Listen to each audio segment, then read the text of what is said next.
On-the-scene coverage of ACC.13 is supported by Janssen Pharmaceuticals, Incorporated.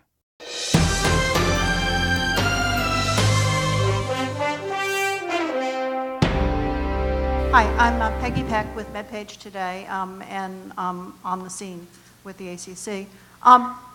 So my question really is, I mean, we were talking about niacin, and is that dead? But I'm wondering the larger question in terms of HDL and this issue of surrogates. So we do things, we manipulate surrogates, and do we get a clinical benefit? Maybe this is not a good approach to take, and so I think that's the larger question here, and I'd like to just have some comment on this. You know, whether trying to boost HDL in someone whose HDL is very low through pharmacology rather than diet and exercise is really a worthwhile effort. I mean, is that or is it all LDL, or should we just forget the surrogate endpoints? Important question. Let's give it to some of our experts here.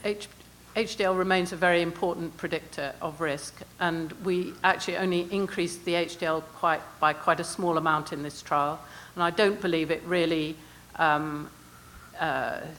tells us anything very useful about whether or not other mechanisms of raising HDL might still be beneficial.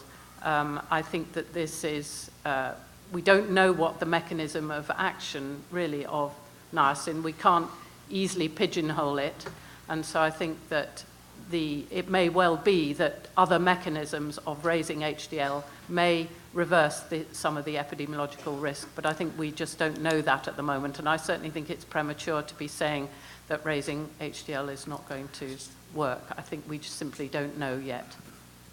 The issue is HDL cholesterol, we still know it's a good risk predictor.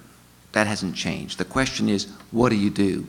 And the data, we know that statins work in these patients. And now we know that in these patients, if they're on a statin, they're well controlled, that niacin doesn't work. We saw that dalcetrapib didn't work.